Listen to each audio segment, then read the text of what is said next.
Imagine that you're a college student and it's finals week and you have an exam coming up in one day and you haven't really studied as much as you probably should have during the semester because you've been so busy, and so you know that you've got a lot of material to cover. And so you pack your bags, you head over to the library and you set up shop with some of your friends. You guys have a table, you all have your energy drinks, your coffee, you're super caffeinated and you're grinding. You got the AirPods in, you're listening to your favorite lo-fi study beats on Spotify, and you're there until like 2 or 3 in the morning. And then the next day you go into the classroom right before the exam and there's a kid next to you and he says, "Hey, how's it going?" And you say, "It's going all right, man. I was in the office until 3 a.m. last night, but ready to kill this test." And he says, "Oh, wow, that's crazy. I went to bed at 11 last night." And you think to yourself, okay. And then you guys take the exam and a week later you get the results back and you got a C, but this guy next to you, he got an A. And you're thinking to yourself, wait, something doesn't add up. I clearly put in more time than this guy did. Shouldn't that mean that I get a better grade because I understand the content better? And you're a little bit jealous, but you have manners and so you don't say anything. Now fast forward like 3 years and now you're working in a super intense investment banking job in New York City. And it's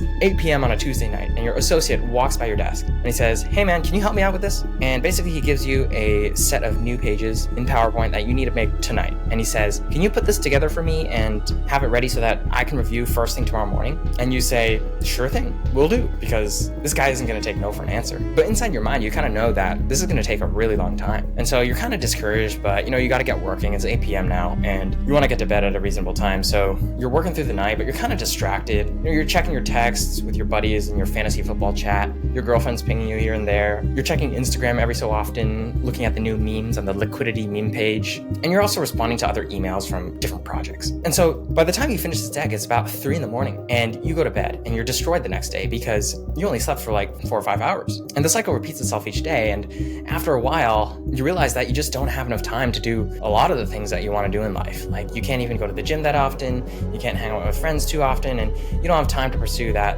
side hustle that you wanted to do when you were in college. And you think to yourself, man, if only I had more time, then I could achieve all these things I wanted to do.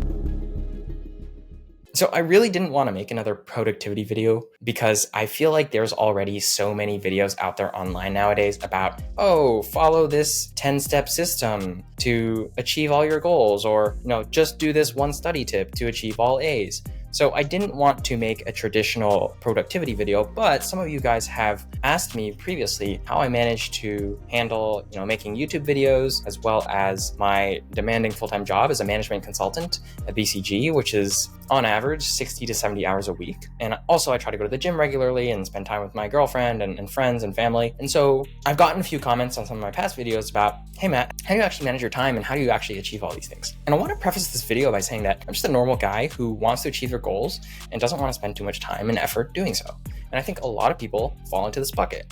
If you're one of these people and you have goals that you want to achieve, but sometimes you feel like you have too many responsibilities or life just throws too much at you, then I get that. I've been in your shoes before. And I hope that this video will be helpful for you. Today, I'm just going to discuss a simple technique that I have been using since I was a college student, which helped me to get into Georgetown, graduate near the top of my class, and get a job in investment banking. And while I was in investment banking, also recruit for management consulting roles, which involved hours and hours of case prep. For those of you who are new, my name is Matt Huang. I'm a current management consultant and a former investment banking analyst. And I make these videos because I like to, but also because I would wish that somebody would have made these for me when I was younger. And if you like the topic of today's video, make sure to hit the like and subscribe button. Otherwise, let's get into it. Okay, so I think there's a ton of productivity advice out there and a lot of people that love to talk about how to achieve more or how to be more organized with your time. But really, I think that productivity boils down to a single concept, which is super important to understand, and that is the concept of leverage. And what is leverage? So leverage is essentially, simply put, getting more output for every amount of input that you put in. And for most people, the input is going to be your time and effort, and the output is going to be whatever you're working on. And so the reason why understanding this concept of leverage is so important is because two people could be doing the exact same task, but if one person has way more leverage than the other person, then for the same amount of time, that person can get 10 times the amount of output compared to the other guy. And yet they still work the same amount of time. Now, to try and give you some examples of how leverage can be applied in business, there are, broadly speaking, 4 forms of leverage. The first is going to be capital. The second is going to be labor. Third is going to be media. And the fourth is going to be code. So with capital, this is when somebody else gives you money. This is what we see private equity firms and other investment firms doing, is they're basically taking money from other people and then investing it, and they get a higher return because of the leverage associated with more people giving them money. I mean, just think about it. It's like if I get $10 from someone and I invest it in the S&P 500, that's not going to have as big of an impact as if somebody gives me $1,000 and then I invest that in the same stocks. The second form of leverage that we see in business is labor. And this is the most common and probably the oldest form of leverage, which is when you hire people to do the work for you. And the more people you have, the more output you can achieve for the same amount of time. And code, we all know, is when a software engineer writes a line of code or they write a program. And once they create that program, they can distribute it to millions and millions of people without having to continuously rewrite the code. Media is also very similar. It's like when I make a YouTube video for you guys, and I put probably 20 plus hours into each video, but after that video is done, thousands and thousands of people can view it, and I don't have to keep recreating that video. So it's a really powerful form of leverage. And so why am I talking about all these forms of leverage?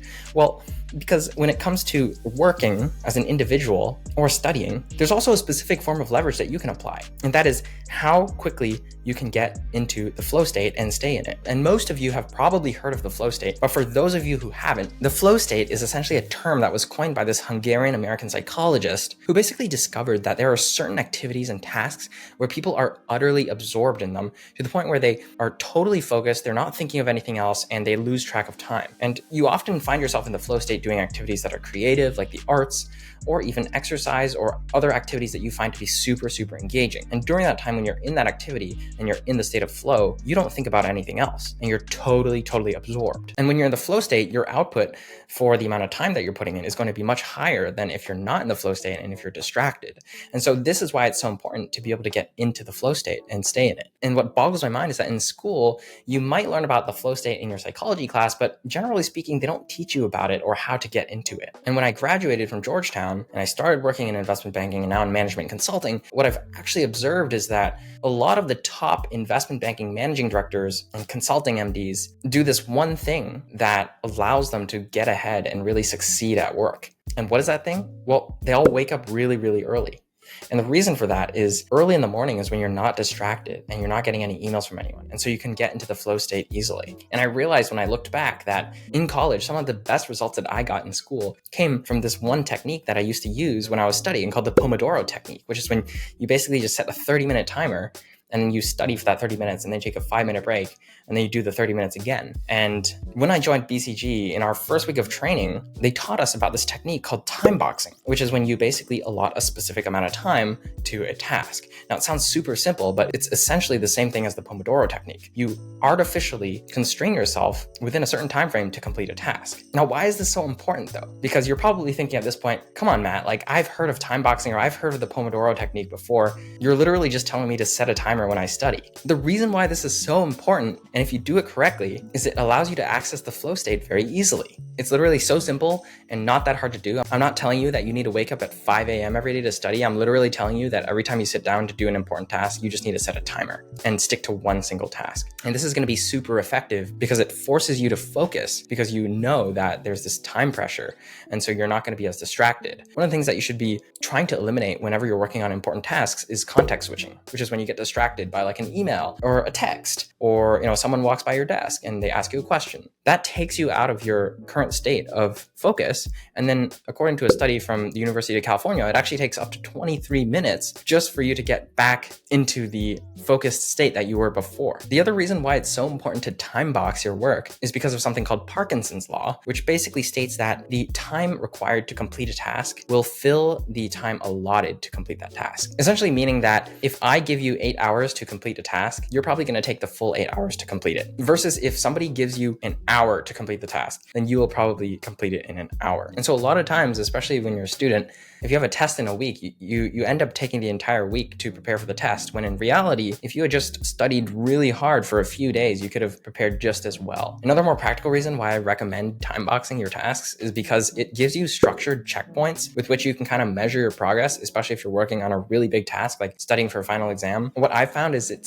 just feels much better when you have a method of sort of tracking your progress towards your study goal. And all of these concepts apply to when you're working full-time, because arguably it's even harder to focus when you are working full-time because you're constantly getting emails during the day, which are throwing off your focus. You're getting messages from your boss. People are asking you for different things. You're getting pulled in all different directions, and it's super hard to focus on a single task. And as a result, your productivity suffers a lot and you end up staying really late in the office. And so again, it's a super simple thing to do, is literally just set a timer every time you're working on a task, because it's going to help you stay a little bit more focused, and it's so easy to do. I'm not telling you guys that you need to wake up at 5 a.m., run 10 miles, eat only vegetables, and drink green tea in order to succeed. I'm literally saying that in order to make the most out of your time at work and just in life in general, you should be time boxing tasks whenever you can. I personally have found this to be super effective in managing my time. Each of these YouTube videos that I make for you guys takes quite a bit of time. It probably takes me like 10 hours to edit the videos and 5 hours to come up with the ideas and shoot the videos. And so I don't have a ton of time, especially when I'm working my full-time job on top of that. But what I found is that this technique really helps me to access that leverage to achieve more in the same amount of time. But anyways, I hope that this video is helpful, and make sure to hit the like and subscribe button and leave a comment below with any suggestions for future content. Thanks.